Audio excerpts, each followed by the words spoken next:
Oi pessoal, meu nome é Patrícia, eu sou professora de Ciências do Ensino Fundamental. A aula de hoje é uma continuação de um vídeo anterior a este, na verdade não exatamente anterior a este, mas vocês dão uma olhadinha lá no canal que tem um vídeo que fala sobre química, que fala sobre átomo, e hoje com esse vídeo a gente vai dar continuidade a esse assunto, sempre de forma muito leve, de forma muito mais branda, não é? Porque a gente está em isolamento social e eu não vou ficar pegando pesado assim com os meus alunos, não é?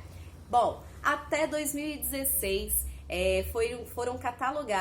estavam catalogados 118 elementos químicos diferentes. Toda vez que eu falar elemento químico, faça referência agora ao átomo, certo? Se tenho 118 elementos químicos diferentes, é porque tem 118 tipos de átomos diferentes. Mas o que vai diferenciar um átomo do outro? Bom, em 1913, um cientista chamado Henry Moseley, ele descobriu o seguinte, que elementos químicos diferentes possuem número de prótons diferentes. Então, lá no núcleo, lembra que no núcleo atômico existem os prótons e os nêutrons? Pois então, ele percebeu que o número de prótons, ele é sempre fixo, ele não muda nunca. E cada elemento químico vai ter o seu número de prótons. Foi daí que a gente conseguiu chegar a esse número de 118 elementos químicos diferentes. O número de prótons acaba sendo, então, dessa forma, um tipo de identidade do átomo. E é por isso que a gente diz que o número de prótons é um número atômico. Tudo bem? Então, o número atômico é uma informação importante que daqui a pouquinho a gente vai voltar nela de novo. Mas vamos entender como que esses elementos químicos são organizados na tabela periódica. Ué, peraí, professora, o que é a tabela periódica? Gente, a gente precisava organizar esses carinhas de forma mais prática, para os químicos, para os cientistas, para os professores e para vocês também começarem a compreender como que é o comportamento desses elementos químicos. Então ficaria muito difícil a gente colocar esses elementos tudo num saquinho e aí sacudir e estudar um por um. Não dá não. Aquele cara, o Henry Moseley, ele também percebeu que existe que as características físicas e químicas dos elementos químicos, eles estavam relacionados ao número atômico também. Então a gente consegue perceber na tabela periódica características comuns de acordo com o número atômico próximo de elementos químicos diferentes. Aqui nós temos para vocês a tabela periódica. Ela é toda colorida assim, porque cada cor representa um grupo de elementos químicos com propriedades físico-químicas diferentes. Vamos entender aqui como que é organizada a tabela periódica. Primeiro, é uma tabela. Como toda tabela, nós temos as linhas que estão nas horizontais e as colunas que estão na vertical. Beleza? Nós temos 7 linhas e 18 colunas, certo? Dentro de cada quadradinho há um elemento químico. Esse elemento químico é representado por um ou duas letras, depende. Exemplo, o elemento químico oxigênio, ele é representado pela letra O. Já o elemento químico cloro, ele é representado pela letra Cl. O cloro e o oxigênio não vão ocupar o mesmo lugar na tabela periódica, certo? Só para vocês entenderem aqui, não sei se vocês vão conseguir enxergar, mas o oxigênio está aqui, ó, ok? No segundo período, aqui na família 16, e o cloro está aqui, ó, no terceiro período. Então, eles ocupam quadradinhos diferentes. Os únicos caras que vão ocupar uma galera, o mesmo quadradinho, são esses aqui, ó, tá vendo? A gente tem aqui os lantanídeos e a gente tem aqui os actinídeos, mas não se preocupa com esses nomes agora não, mas eu só quero que vocês entendam que toda essa galera que representa os lantanídeos estão todos no mesmo quadradinho, que é a sexta linha, que a gente vai aprender que isso é período, a sexta linha na terceira coluna. E os actinídeos estão também na terceira coluna, mas na sétima linha, certo? Falando de linhas e colunas, então, nós temos 7 linhas e cada linha representa um período. Logo, nós temos 7 períodos, certo? E as colunas representam pra gente as famílias. Então, nós temos aí 18 famílias, beleza? Então, por exemplo, deixa eu ver aqui, o berílio. Aonde que o berílio está? O berílio está na segunda linha, logo, segundo período da família 2, beleza? E aí a gente consegue encontrar os elementos químicos na tabela periódica.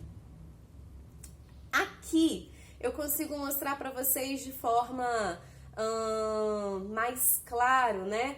Como que os grupos estão organizados na tabela periódica. Toda essa galera em amarelo são os metais, beleza? Então, toda essa galera aqui são os metais. Na tabela anterior, apareceu 2 cores diferentes, porque são 2 tipos de metais diferentes, beleza? Mas pra gente isso não é interessante agora, não. Em outra aula, eu abordo com mais clareza sobre isso. Aqui nós temos os ametais, aqueles que não são metais. Abaixo dele eu tenho semimetais, como se fossem elementos químicos de transição. É como se eles possuíssem ainda um pouco das características dos metais. E do lado de lá, em azulzinho, nós temos os gases nobres, certo? Depois a gente vai estudar a característica de cada um desse grupo. E a gente vai perceber que eles estão organizados em grupos diferentes, porque de fato eles possuem características físicas e químicas diferentes. Então, até agora, quais foram as informações que eu passei para vocês? A classificação periódica, tabela periódica, para que ela serve? Ela serve por uma necessidade de organizar os elementos, né, de forma clara, que facilitasse o nosso estudo. Nós vimos que os elementos químicos, eles são representados por 1 ou 2 letras. Cada elemento químico está no seu lugar, no seu quadradinho. A gente viu também, eu falei do número atômico, mas eu não mostrei para vocês. Lá na tabela periódica, ele dá pra gente algumas informações. Deixa eu voltar ali rapidinho. Eu acho que vocês conseguem perceber que tem vários números, né, em cima das letrinhas. Existem algumas informações aqui nessa tabela periódica. A tabela periódica, ela mostra pra gente o número atômico, que é o número de prótons do elemento químico. Ele vai trazer pra gente a informação de massa atômica, quanto de massa tem aquele elemento químico, e algumas tabelas periódicas, não são todas, trazem pra gente também já a distribuição eletrônica. Ele já traz pra gente como que os elétrons foram distribuídos no átomo, lá na eletrosfera. Certinho? Bom, revendo então o conteúdo lá da aulinha passada, a matéria é formada por várias moléculas e a molécula é formada pelos átomos. Então, o átomo é a menor parte da matéria, beleza? No átomo, nós temos 3 partículas subatômicas. Uma partícula subatômica, um tipo, né?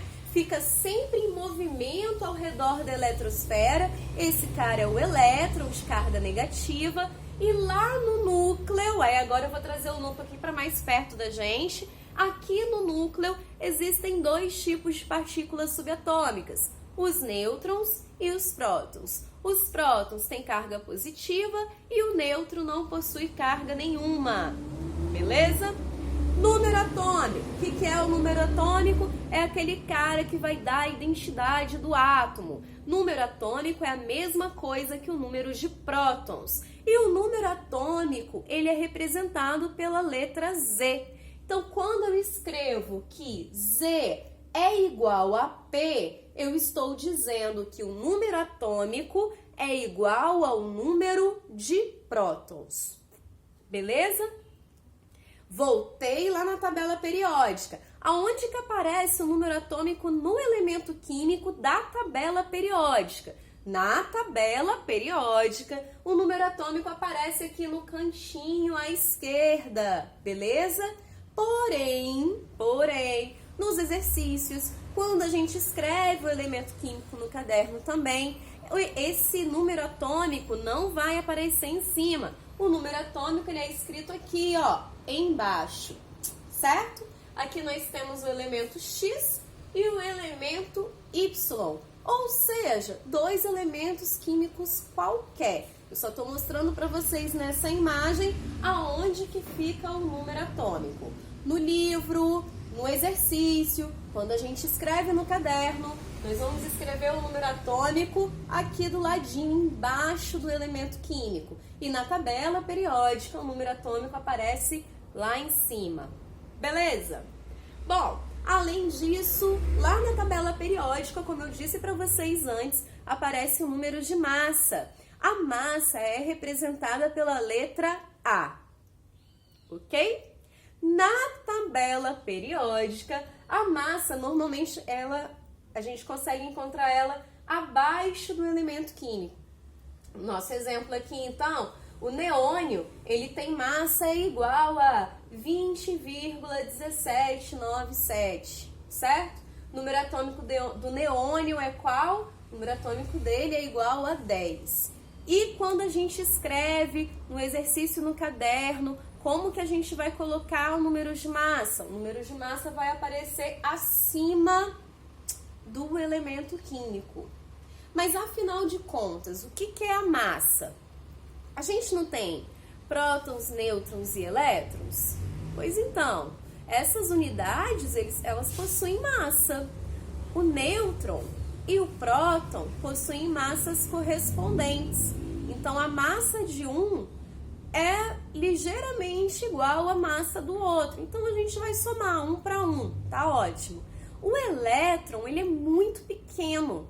Ele é tão pequeno, que a gente diz que a massa do elétron é desprezível. Então, a gente não vai considerar o elétron no cálculo de massa atômica. Então, para calcular a massa atômica, basta somar o número de prótons com o número de nêutrons. Por isso que eu coloquei aqui para vocês, ó. P mais N é igual a A. O que significa isso? Prótons mais nêutrons é igual ao número de massa, certo? Testando o conhecimento, então. Aqui nós temos o elemento químico oxigênio. O 8 apareceu embaixo. Se apareceu embaixo, esse 8 representa o quê? E aí? Enquanto vocês pensam, eu vou lendo aqui as questõezinhas. Eu quero saber desse carinha, do oxigênio. Quantos prótons o elemento químico oxigênio possui? Essa é a primeira pergunta. Segunda pergunta, qual é o número atômico do oxigênio? Terceira pergunta, sabendo que o átomo de oxigênio possui 7 nêutrons, qual é o valor da sua massa? Vamos fazer isso junto? Então vamos lá. Pessoal, quantos prótons o elemento químico oxigênio possui? 8. Por que é 8? Porque o número atômico que apareceu é igual a 8. Se o número atômico é igual ao número de prótons, então esse cara tem 8 prótons. Simples. Segunda perguntinha, qual é o número atômico dele? Mesma coisa, não é? É esse número que aparece aqui embaixo. Então, de novo, 8. Terceira pergunta. Sabendo que o átomo de oxigênio possui 7 nêutrons, qual é o valor da sua massa? Como que a gente calcula a massa? Somando nêutrons com prótons. O nêutron, quantidade de nêutron, ele deu pra gente de graça aqui no enunciado, 7. Prótons a gente sabe que é o mesmo que o número atômico. 7 mais 8 vai ser igual a 15. Então, a massa, representada pela letra A, vai ser igual a 15. Vamos em outro exemplo? Aqui nós temos o átomo de carbono. Aqui já apareceu 2 informações. Além do elemento químico, nós temos 3 informações, né? O elemento químico, um número que está aqui embaixo e um número que está aqui em cima. E aí? Quantos nêutrons esse cara tem? Será que é 12? Será que é 6? Será que a gente precisa fazer algum cálculo? Então vamos ver. Bom, pessoal, olha aqui, nessa correçãozinha eu já trago para vocês essas respostas. O número 12, aqui em cima do elemento químico, representa a massa atômica. Por isso que eu coloquei setinha aqui, ó. 12 representa a massa, letra A representa a massa. O 6 aqui no cantinho representa o número atômico, que é a mesma coisa que o número de prótons. Como a gente já viu aqui na aulinha de hoje, a massa é igual ao número de prótons mais ao número de nêutrons. Vamos colocar, pega essa fórmula, escreve no caderno e vamos substituir então o valor por essas letrinhas. Então vamos lá. Eu tenho a massa? Tenho. Apareceu aqui para mim, é 12. Então vou colocar 12 igual a número de prótons eu tenho? Tenho também. É um número atômico igual a 6. Mas eu tenho nêutron? Não tenho. Nêutron é a incógnita, é aquilo que eu quero descobrir. Então eu vou deixar N mesmo, beleza? E aí, agora é matemática, hein? Vamos lá. 12 menos 6. Por que ficou menos? Porque o 6 que antes era positivo, ele deu um pulinho aqui e foi para o outro lado do sinal de igualdade. Quando ele faz isso, o sinalzinho dele de positivo inverte para negativo. Então ficou 12 menos 6 é igual ao número de nêutrons. Quanto que é 12 menos 6? 6. Então, 6 é o número de nêutrons, ou seja, a quantidade de nêutrons presentes no elemento químico carbono. Curtiram? Gostaram? Ficou alguma dúvida? Vocês podem deixar uma mensagem para mim aqui, que com certeza eu vou responder. Para quem ficou de olho nos slides e quer aproveitar esse material para estudar, só entrar em contato comigo por e-mail. Para os meus alunos eu já disponibilizo lá no Google Sala de Aula sem problema nenhum. E é isso. Terminamos aqui. Espero que vocês tenham gostado. Beijos. Até mais, pessoal. Não esquecem de se inscrever no meu canal não, tá? Até!